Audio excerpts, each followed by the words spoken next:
Monday of last week, the last day of May, was very interesting. First, I did a stream where a user who became dissatisfied with me over a month ago, but has shown up multiple times since then, wrote a series of comments belittling me during this stream. I would later copy and paste these comments into a single Discord comment to see how large they were, and it totaled to 3 paragraphs. I'm going to bring up some of his comments to illustrate my points. Second, I had a phone call with a woman I hadn't spoken to in about a year, and much of our conversation concerned romance. She gave me her opinion on why getting a date had become so difficult for men, and it got me thinking about my own opinion on the matter. I don't believe there is a single reason men have a hard time getting a date. I think it's due to a number of factors, and I'll lay them out here with some examples to support my claims. Oversimplification. Many people who try to diagnose the problem like to assign one characteristic of a man as the reason he is single. So this is why you'll have people who will accuse me of being too ugly to get a woman, or saying that I lack confidence, or some other thing that supposedly, if I would just get one day, would alter my circumstance. And these comments become worthless when you consider that there are men you might find unattractive who have a partner, and that it doesn't make any sense to believe a man that approached dozens of women is somehow lacking in confidence if he believed in himself enough to initiate dialogues with all of these different women. A good example of a short-sighted diagnosis would be this comment from romance aficionado John, who wrote, "So you approached 90 chicks and they all said no and it's all their fault? LOL, okay." The reason this is an oversimplification is due to the fact that many of the women I spoke to did not outright decline my advances. They would just stop responding. And I know that if the situation were reversed and I was talking to a woman who wanted to message me and I suddenly stopped writing back to her out of nowhere, I would be blamed for why the relationship did not progress beyond typing things to each other. But a common characteristic of my rogues gallery is the ability to find a woman innocent in the same scenario that they would find me guilty. Oversimplifying why a man can't get a date also leads to disturbing implications on the part of the people who do this. An inference is a conclusion reached on the basis of evidence and reasoning. So during the Monday phone call I had with the woman, she suggested that me referring to women as the B word was the reason women were not interested in me, and it was hard to not laugh at this theory when you consider reality. I have on record multiple instances of women dating or being married to child killers, child predators, rapists, serial killers, and terrorists. She tried to refute this by claiming I was cherry picking, but my point in mentioning these extremes is that if they exist, you either concede that women in general do not have standards, or that you believe they are more appalled by a man calling some of them mean names than men who have committed crimes against humanity. I believed her when she said she was not trying to say I was worse than Hitler, but when you tell someone that their insults make women unattainable, while we know that a dictator whose regime led to the deaths of millions of Jews and prisoners of war still was able to get a willing partner, that's the inference one can make. And I don't defend random men. I fully believe any woman, no matter how wicked what she has done was, can find a partner, and I have evidence of this. Susan Smith murdered her 2 children. She had guards in her prison playing hide the salami with her. Shayna Hubers murdered her boyfriend after stalking him, and after being convicted of killing him, managed to get married in jail. I freely admit that men don't have standards. I just wish people would recognize the same inadequacy in women. The equality myth. You will see feminists such as the one I talked to over the phone claim that the current era has empowered women to have more rights, such as the right to reject, because apparently women didn't reject men before the 90s. I talked more about this on my last stream, but I found this observation to be simplistic and almost childlike, because while I can concede the validity of women having less rights in previous eras, the fact is, within at least the United States, the overwhelming majority of women have always been able to date who they wanted. There was only one group of women ever enslaved in the United States, and they weren't white. But this empowerment she spoke of is supposed to be indicative of things being more fair. However, when you really think about it, you can find many holes in this belief system. If things are more fair, why are men expected to approach women instead of the other way around? If things are more fair, why have I been called on to self-improve and work on myself without seeing a single woman ever being instructed to do the same in order to appeal to me? The same people who claim they want fairness have no problem maintaining these traditions, so long as they require more effort on the part of the man. If things were actually fair, you would see loads of women trying to talk to one man. If things were more fair, you would see women making groups about getting rejected over and over again. If things were actually fair, you would see people making videos about how women needed to be the best versions of themselves, just so a random man might go with them to see a movie or have dinner one day. But you don't, because they have managed to retain elements of the same patriarchy they claim to hate, so long as it means receiving all of the rewards and no downsides. Social media. I was originally planning to do a whole video about this topic, and I might still do it, but one of the things modern men have that their predecessors did not is a larger amount of competition. I gave the examples of how I know a woman who had her number posted on Reddit with no picture, and she was able to get over 50 men to message her. And Reddit is legendary for the men on the site getting completely ignored by women when they make the same type of post seeking them out. The important part to remember about this example is that the woman did not show what she looked like, and on the basis of her gender alone, was able to get several dozen men to message her. I don't believe a famous man could get 50 women to approach him, let alone one who hid his face. Having alternatives is always going to make trying to get a woman romantically interested in you much more difficult than if you were the only option or one of few.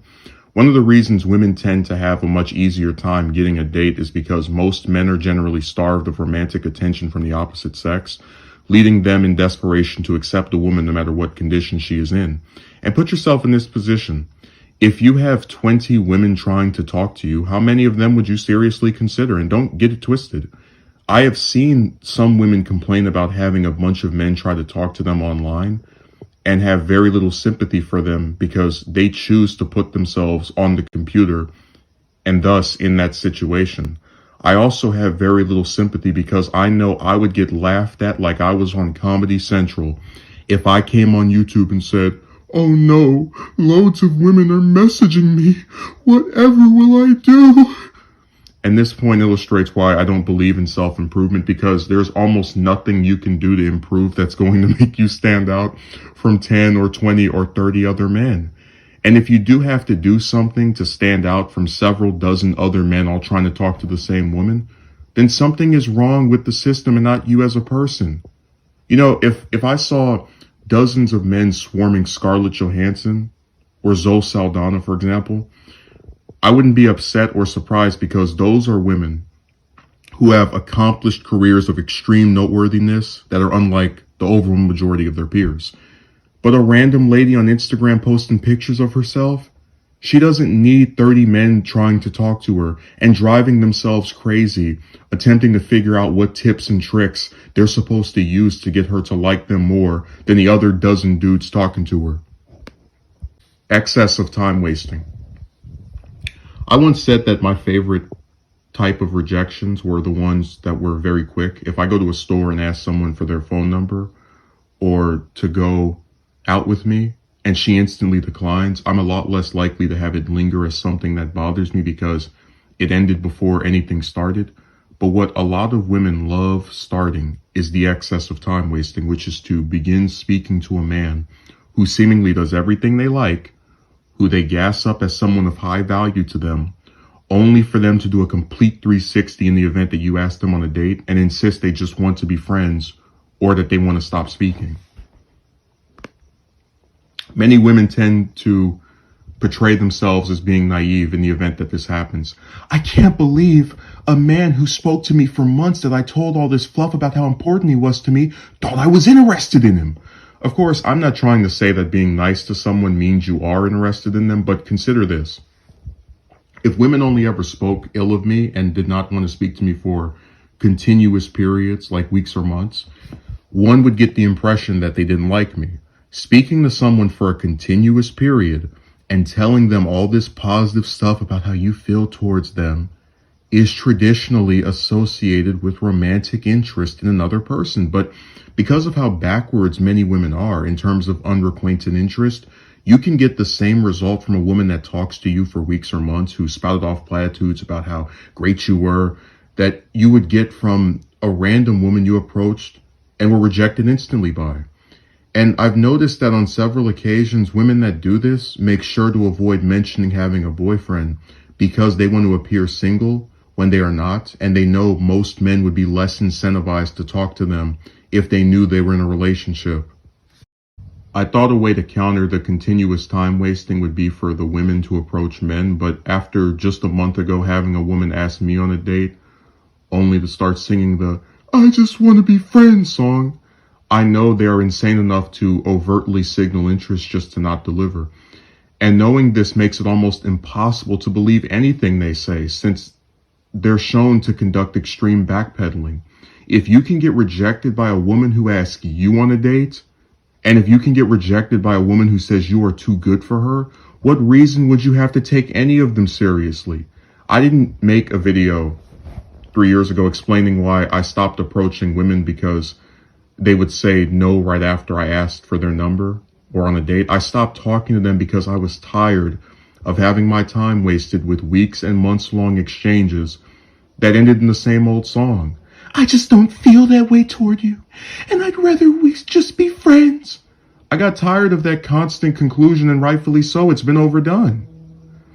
And in their excessive time wasting, they make it virtually impossible for a man to have a relationship because he is never allowed to be spared talking to women that don't like him enough to go on a date, but sure like him enough to have never-ending back and forths with. The reason women are more likely to have more relationships than a man is because most men don't practice excessive time wasting. Every time I see two people talking for weeks or months and one of them announces they are not interested in making it romantic, it's the woman. So when a woman speaks to a man for weeks or months, he's actually interested in her.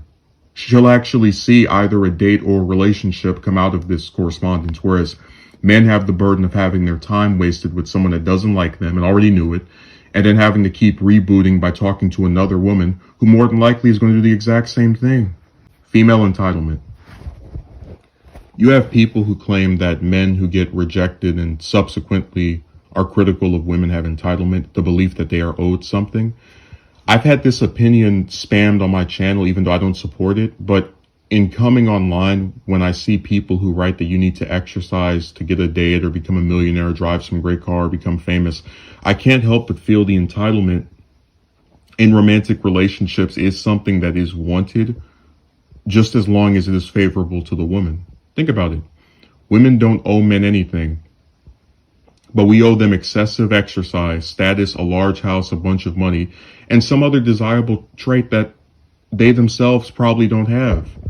I always roll my eyes when people make these demands of me because I know that no matter how successful I get, I am never going to see the reverse version of these tasks. No one is ever going to tell a woman that to go on a date with the great Justin, she needs to exercise or become famous or have loads of cash. No one will ever ask her what she has to offer me or tell her to self-improve because I wasn't interested. And there are many men who, like myself, see this very uneven and contradicting view as a scam designed to get as much effort out of you for very little results. So I think men getting rejected over and over again is due to a combination of social media, excessive time wasting, the equality myth, and female entitlement. But because people support oversimplification, we're not going to see an adult conversation about this topic take place for a very long time. And that's sad because I'm more than willing to have a nuanced discussion about this topic where various factors about why this result is so prevalent for men can be explored. Unfortunately, many people who commentate on this, like the two mentioned earlier, speak in oversimplifying terms, and I don't agree with the concept of the insta-fix. Just change or don't do this one thing and you'll see a different result. I believe if social media didn't exist, for example, you would still have oversimplification, and you would definitely still have an excess in time wasting because I've met women in real life that do the same thing as the ones on the computer. But a bunch of people don't want to accept the idea of these factors working together to give men the hardest time possible to get the tiniest bits of reciprocation from a woman. The juice is not worth the squeeze.